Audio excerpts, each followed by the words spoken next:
Palagay ko po sa aking pagkakaalam ng Corina ha, merong mga individual na obispo na kinakausap ng mga pinuno natin sa bayan.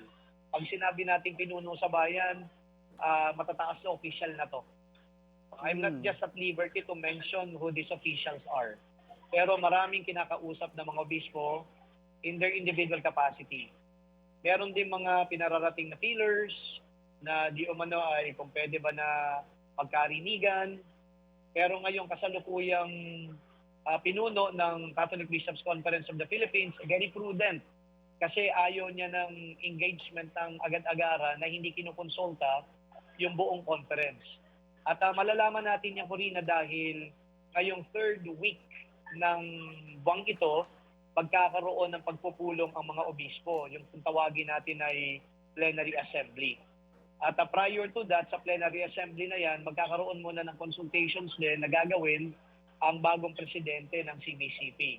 So dito, malalaman natin kung ano talagang direksyon ang tatahakin ng Catholic Bishops Conference of the Philippines.